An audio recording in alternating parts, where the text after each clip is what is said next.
Muy buenos días, hoy lunes 7 de abril de este año 2025. Bienvenidos a su programa Historia del Parlamento y algo más. Como todos los lunes le habla el historiador de la Asamblea Nacional, Peter Mendoza. Y hoy estamos recordando, conmemorando uno de los hechos históricos más trágicos de nuestra historia, nuestra guerra de independencia. La Casa Fuerte de Barcelona y el sacrificio de la heroína Eulalia Urós, uno de los acontecimientos realmente más conmovedores de la historia republicana. En lo personal, cuando reviso las páginas de esta historia, junto también a otra tragedia, es la caída de Aragua de Barcelona, que aconteció el 17 de agosto, pero del año de 1814. Esto sucede ya hacia 1817, el 7 de abril de 1817, la caída de la Casa Fuerte de Barcelona, el sacrificio de Eulalia Urós y también de Pedro María Freites, entre muchos hombres y mujeres y ancianos que sacrificaron realmente su vida ante la defensa casi imposible en contra de fuerzas realistas superiores. En el día de hoy estaremos recordando, le rendimos un merecido homenaje a estos héroes y heroínas de aquella jornada y bueno, vamos a velar cuál fue los acontecimientos, las consecuencias y los impactos para ese momento. Como todos los lunes me encuentro en compañía de la bella investigadora, locutora Carolina Caballero. ¿Cómo estás, Carolina? Hola, buenos días, bienvenidos a su programa Historia del Parlamento y algo más. Así es, hoy lunes 7 de abril queremos conmemorar esta fecha, este acontecimiento de la Casa Fuerte de Barcelona, que realmente fue una batalla muy cruel. Es una de las páginas más infaustas de nuestra historia en ese proceso de independencia. Y bueno, realmente estuvimos investigando sobre esta batalla y uno se conmueve al ver realmente tantas pérdidas humanas que se dieron en este fuerte, en esta Casa Fuerte, que de hecho se creó como Casa Fuerte, pero no era una Casa Fuerte de Barcelona, era un convento de franciscanos, convertida en Casa Fuerte. Entonces, bueno, allí habían mujeres, niños, ancianos, por supuesto padres, curas, que batallaron, dieron ese proceso tan duro, tan cruel. Y bueno, vamos a narrar un poco cómo fueron los acontecimientos para darle conmemoración a esta fecha y también un proceso también de reflexión, ¿no? Bueno, primeramente vamos a empezar para hacer un poco la biografía de Eulalia Urós. Claro. ¿Quién fue Eulalia Urós? ¿Cómo se convirtió en la heroína en la Casa Fuerte de Barcelona? ¿Cuáles fueron los antecedentes de su vida? ¿Cómo llegó ella ahí a principios del año 1817? Sí, bueno, Eulalia Urós, de hecho Eulalia Ramos Sánchez de Chamberlain. Eulalia Ramos Sánchez es nativa de Tacarigua de Mamporal, fíjense, donde nació entre los años 1795 y 1796. Aquellos hijos de los cónyuges Ramos Sánchez eran todos adictos a la causa patriota y fervientes republicanos. Los hombres alcanzaron el máximo galardón de próceres porque lucharon con denuedo por la independencia de Venezuela. Se casa con el patriota Juan José Velázquez, de la cual da a luz una niña. Parte a la montaña con su hija, la cual fallece a Río Chico como en el año de 1814, ese año terrible. Estando en Caracas, parte a la emigración de Oriente, logrando establecerse en Cartagena de Indias, fíjate, y se entera de la muerte de su esposo. Una tragedia. Antes de caer Cartagena, Eulalia Ramos partió rumbo a Cumaná, después de soportar muchos infortunios. Se casa de nuevo con el edecán del Libertador, el coronel Chamberlain. Entonces, desde el día 7 de abril de 1817, el ejército realista comandado por Aldama ocupaba Barcelona. Pero fíjate, interesante lo que acaba de decir de Eulalia. Fíjate que ella proviene de una familia de patriotas, se casa con Velázquez, que es un patriota, y al caer bueno, ya en la caída de la Segunda República de Venezuela, como muchos patriotas importantes lo destaca allí, muchas personas se escondían, Carolina, de los poblados, en los montes, en las selvas, en los bosques de Venezuela se escondían, no estaban en las poblaciones porque las poblaciones no estaban seguras y estas poblaciones pasaban, en este caso, de manos patriotas pasaban a manos realistas. Claro. Y los realistas realmente violaban y asesinaban a toda la población. Fíjate que ella va y da luz a una niña, la cual por condiciones realmente espantosas, en otras condiciones en los montes, en la serranía, que la niña fallece. Es una tragedia.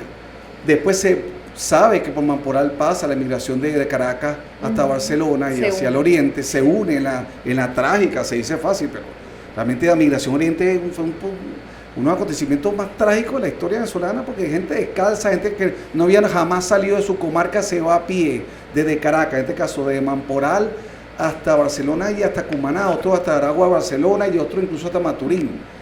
Ella, o sea, realmente, porque ella viene de una familia realmente prominente y no está acostumbrada a ese tipo de exigencia.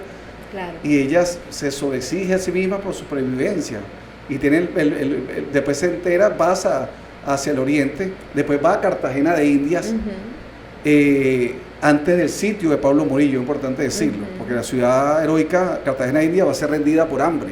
Es un sitio que va desde agosto del año 1815 hasta finales de ese diciembre de 1815, que es rendida a sangre y fuego. Afortunadamente Eulalia sale antes del sitio y ella va hacia las Antillas.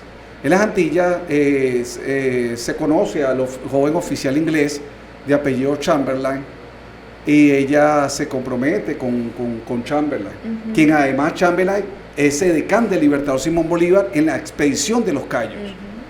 Entonces tenemos toda una relación de expedición de los Cayos. Correcto. Ellos llegan, primeramente Chamberlain llega a esta primera expedición de los Cayos, que como lo comentamos en el programa anterior, desembarca en Isla de Margarita, es decir, Oriente, Carúpano y posteriormente en Ocumare de la Costa.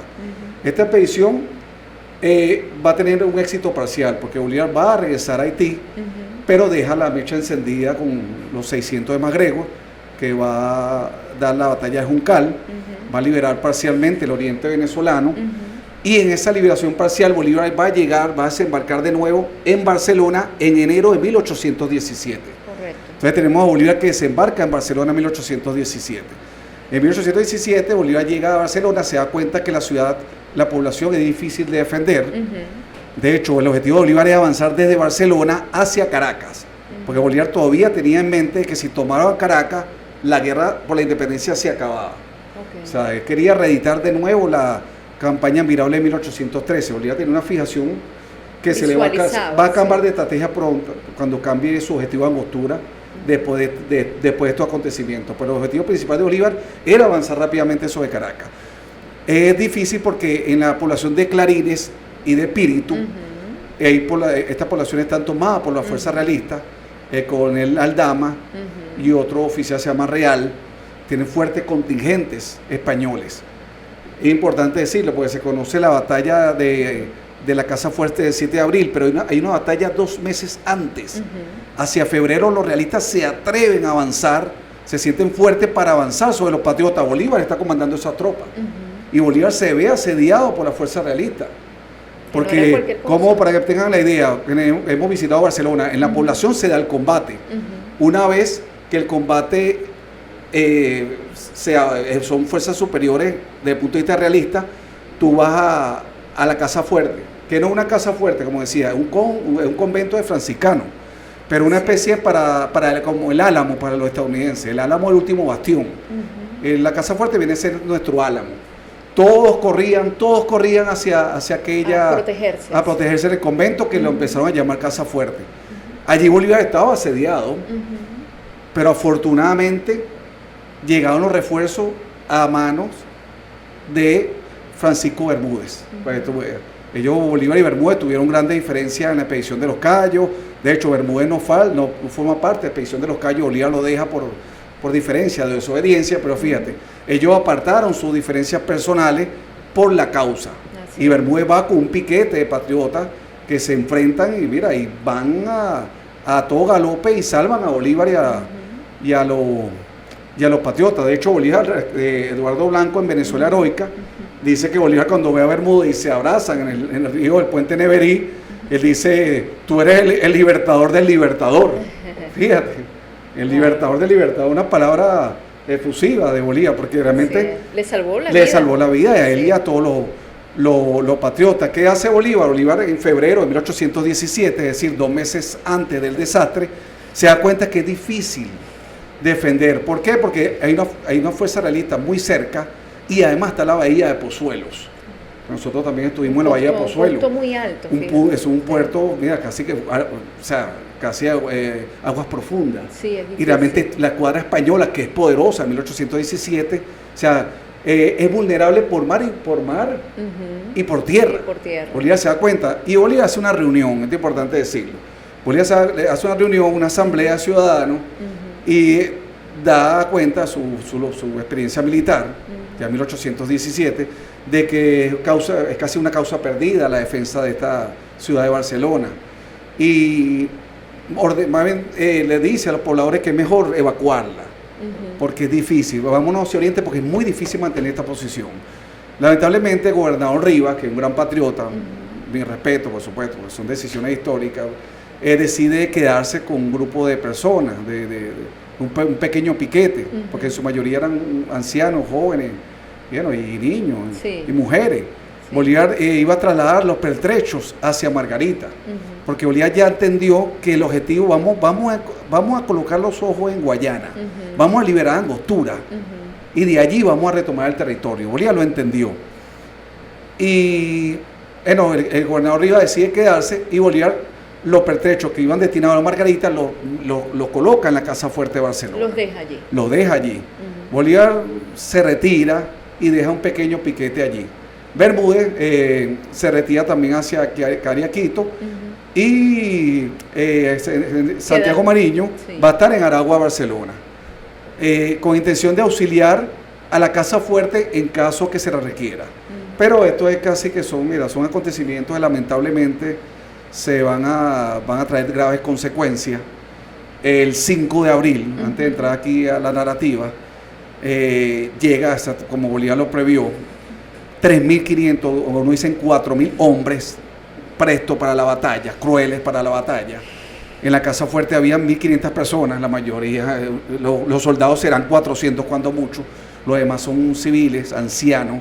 Rápidamente la población, prácticamente no combatieron en la población de Aragua, Barcelona, todo el mundo corrió a la Casa Fuerte, porque entraron por el oeste, por gran parte, incluso la escuadra realista ya estaba en la bahía de Pozuelo. Ellos estaban solos, lamentablemente estaban en solitario allí. Claro. No me quiero imaginar el clima de terror que se habían sentido. Es un pequeño convento de 2 plantas, viendo semejante ejército. Dicen que el ejército español, el coronel Aldama, insta a los patriotas a rendirse, y Pedro María Freiter, un oficial valiente, patriota. 27 años apenas, hijo de Barcelona, un gran patriota, dice que no vamos a rendirnos, vamos a combatir, vamos a luchar. Y así llegamos a la fatídica mañana del 7 de abril del año de 1817. Pero antes vamos a ir a nuestro corte musical.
Y continuamos en nuestro programa Historia del Parlamento y algo más. Hoy, 7 de abril, 208 años de aquella jornada, trágica jornada de la Casa Fuerte de Barcelona y el sacrificio de la heroína Eulalia Urós. Bueno, después de escuchar esta canción, Carolina, esta es una canción de Ramón Garay, un asturiano, español, una música realmente hermosa, la Sinfonía número 8, una canción del año de 1817, justamente que en correspondencia con estos acontecimientos históricos. Y bueno, estamos narrando justamente la mañana del 7 de abril de 1817. Los realistas están preparados para atacar a la Casa Fuerte de Barcelona. Habían llegado 2 días antes, desde el 5, y el 7 de abril desde la bahía de Pozuelo está la Armada Española, y desde esa armada de los barcos desembarcan cañones de combate, cañones de guerra, y los colocan frente al muro oeste de aquella Casa Fuerte. Ya los patriotas sabían que era el momento decisivo. Esos cañones iban a demoler esas débiles murallas y por un boquete iban a entrar estas hordas realistas a saquear, a violar y a asesinar. Los patriotas tomaron la decisión de vender sus vidas muy caras, porque sabían que la muerte de igual modo le acechaba.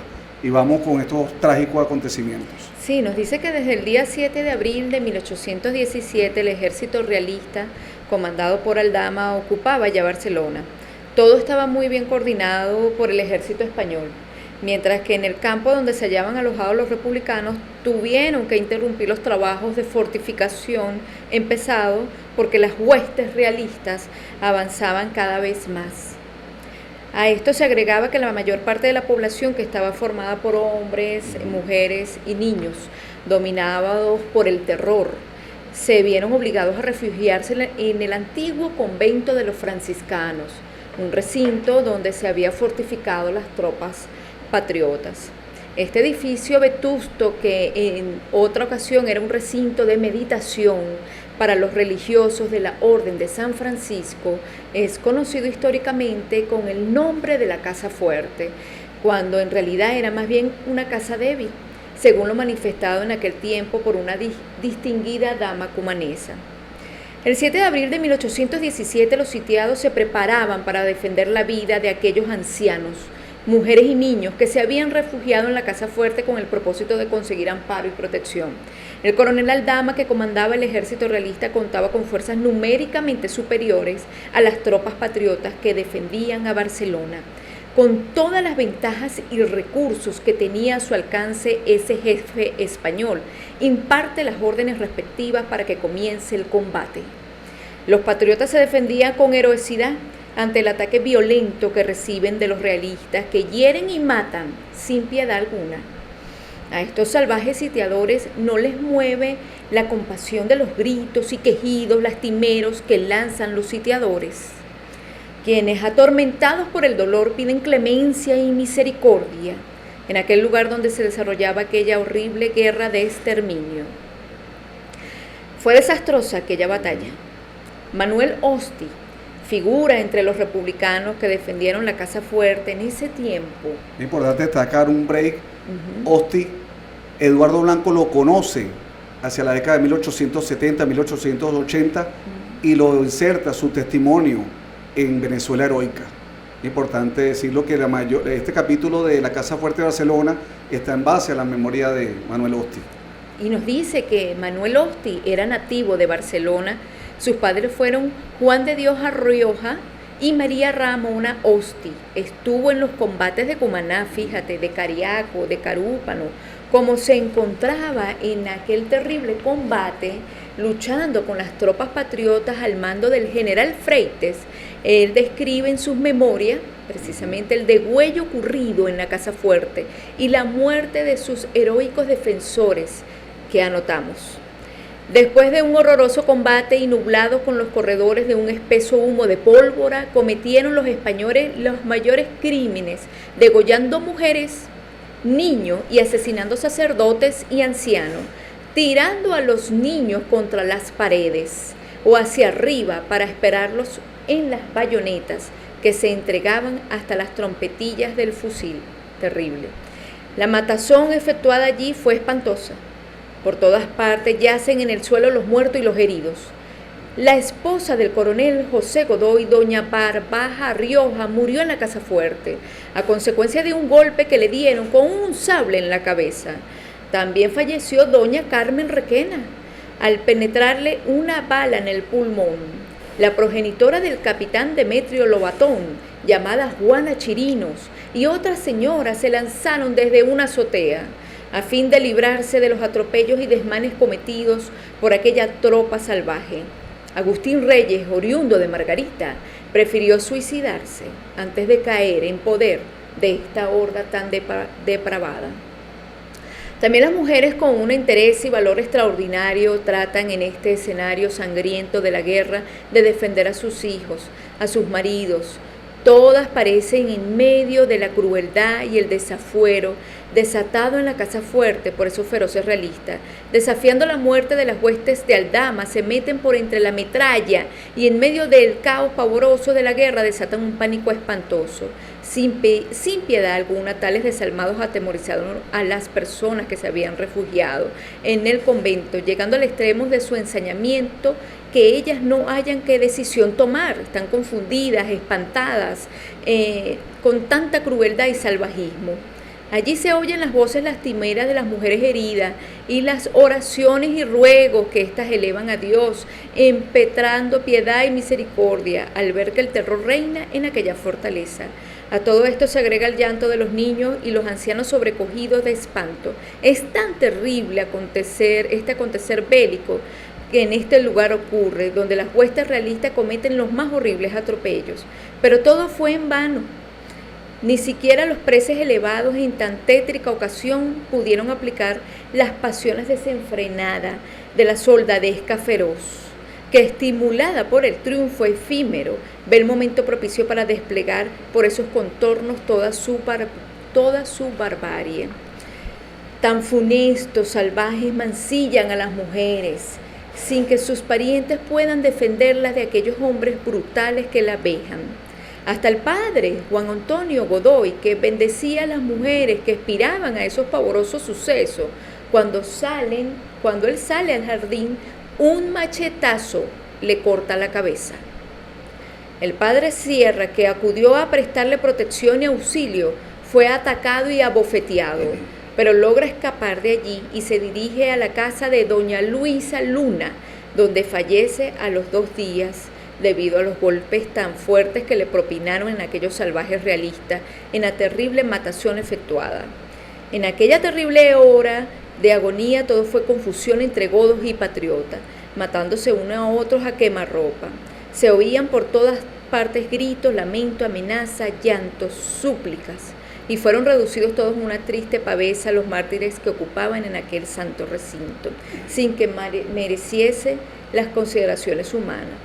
Esto lo relata el sargento Osti en sus memorias. Fíjate que entre tanto el general Pedro María Freites, saltando por el foso de la Casa Fuerte, con 50 hombres que apenas pudo reunir para el último gesto desesperado, parados en la planada y de frente al enemigo, les arenga con estas palabras: soldados, vamos a morir degollados, con seguridad. Y me parece mejor morir peleando. ¿Ustedes me acompañan?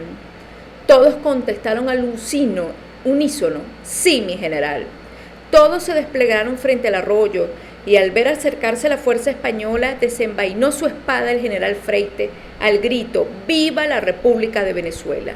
Una bala de fusil hiere al general en el brazo, tumbándole la espada, pero acto continuo la toma con la mano izquierda y entonces vitorió con mayor energía: ¡Viva el libertador Simón Bolívar! ¡Viva el batallón Barcelona! ¡Fuego! ¡Morir o vencer! Esas fueron sus últimas palabras antes que su pequeño y valiente batallón rodara por tierra.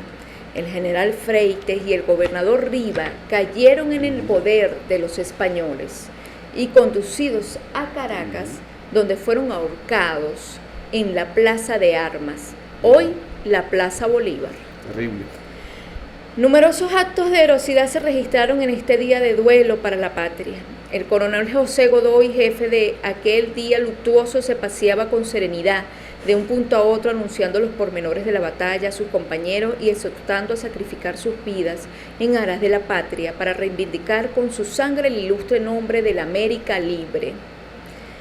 Terrible. Mientras se extendía el llanto y la desesperación por aquel recinto conventual, Eulalia Ramos se hallaba refugiada en una celda del convento, acompañada de otras mujeres, cuando se desarrollaba allí una tremenda tragedia. Llena de espanto escuchaba las plegarias de los que agonizaban, el llanto de los niños, de los gritos que lanzaban las progenitoras, víctimas de aquellos desalmados.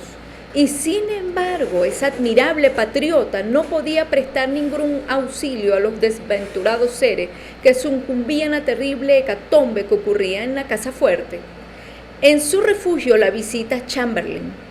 El coronel Chamberlain, adolorido como estaba por la herida que había recibido en la batalla de Unare, sale del sitio donde se encontraba combatiendo con los patriotas para ir a ver a su esposa, Eulalia Ramos, que estaba refugiada en una celda del convento. Estamos perdidos, dice Chamberlain a Eulalia Ramos. La brecha fue abierta por el enemigo y sin duda alguna seremos víctimas de los invasores. Los señores que la acompañaban al escuchar esas palabras se llenaron de aflicción y lloraron desconsoladamente. En medio del pesar que las abrumaba, revestida de piedad y recogimiento, elevaron sus preces al Omnipotente. Ante lo que había oído, Eulalia Ramos también se llena de temor, y Chamberlain, que estaba sentado en una silla de la celda, de repente se levanta de allí. Se advertía a través de su semblante que había tomado una resolución terrible que comprometía su vida para siempre. Se aproxima a su esposa y colocando su mano en su mano derecha alrededor del cuello, le dice: amada mía, júrame que al verme quitar la vida, tú me sigues. A lo que contestó ella: te lo juro una y mil veces. Chamberlain agrega entonces y respira: la idea de que su esposa fuera presa de oficiales licenciosos y víctima de la desenfrenada soldadesca acaba de disiparse para él en aquel instante. Entonces, desatándose una de las pistolas que llevaba al cinto, entrégasela a Eulalia y le dice: toma, amada mía, y aguarda. De repente las señoras se han envuelto entre las personas que huyen y los invasores se penetran por todas partes. Sin saberlo, Eulalia es separada de su esposo y con las mujeres que la acompañan es empujada al extremo en uno de los corredores altos. En este momento se escuchaba un pistoletazo en la celda donde cayó Chamberlain. Acababa de suicidarse. Eulalia escuchó el tiro. No le es dado retroceder y precipitada por la ola invasora llega a una de las salidas del convento. Un oficial, antes de llegar a Eulalia a la calle, le ofrece salvarla y algo dice que ofende el pudor de la heroína. Da muerte a un realista. Grita: viva España, mueran los patriotas y te salvo la... Le dice que grite: viva España y mueran los patriotas y te salvo la vida. Le dice el oficial, pero Eulalia, con la mirada del pensamiento puesta en su marido y obedeciendo a una voz secreta de su conciencia, arma con rapidez la pistola que ocultaban y al grito de la «viva la patria», mueran los tiranos, descarga el arma sobre el pecho de tal pérfido amante que queda muerto a los pies de la heroína. La asesinan los realistas y luego mutilan su cuerpo. Bueno. Después ocurrió allí una escena terrible.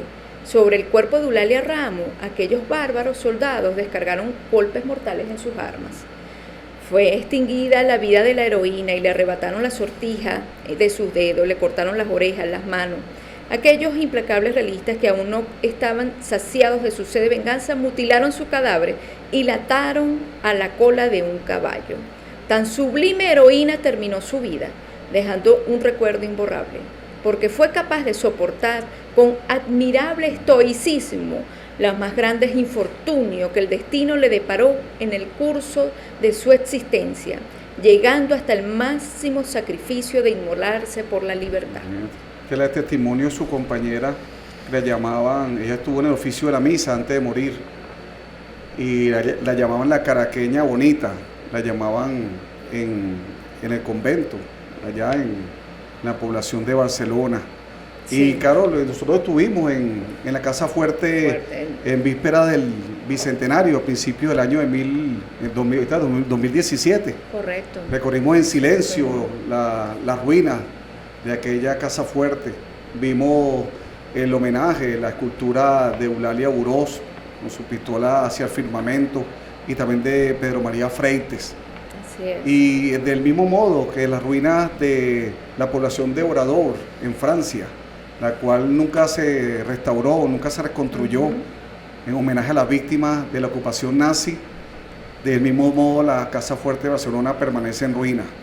Esas ruinas son un monumento y un recordatorio, un memorial a Eulalia, a Pedro María Freites, a Osti y a tantos y tantos venezolanos, hombres, mujeres, ancianos y niños que dieron su vida y perecieron en aquella terrible jornada del 7 de abril del año de 1817. Acá, para despedir el programa, tenemos este retrato del maestro Tito Salas. Coloca Pedro María Freites, oficial, un general de apenas 27 años, que cumplió con su deber hasta el final. Le dijo a Bolívar que iba a defender la Casa Fuerte con su vida hasta el final, y así lo hizo. Este valiente venezolano, hasta que no tuvo más aliento, defendió la Casa Fuerte. Y allí vemos la imagen de la Casa Fuerte al final, en una hora oscura, una noche oscura, porque justamente da ese aire, la pintura de lo trágico. Sí. Y este hombre valiente fue traído junto con General Rivas, acá a Caracas, moribundo. Llegó casi que acostado, no podía levantarse, a ser ahorcado acá en la Plaza Mayor, hoy Plaza Bolívar, como un dantesco homenaje al triunfo parcial de los realistas sobre los patriotas en aquella jornada del 7 de abril de 1817. Así que con esta imagen de Pedro María Freites nos despedimos de nuestro programa Historia del Parlamento y algo más. Se despide por este lado el historiador de la Asamblea Nacional, Peter Mendoza. Y por este lado la licenciada Carolina Caballero. Recuerden compartir el programa a través de Somos Asamblea Radio AM. Gracias. Hasta la próxima. Hasta la próxima.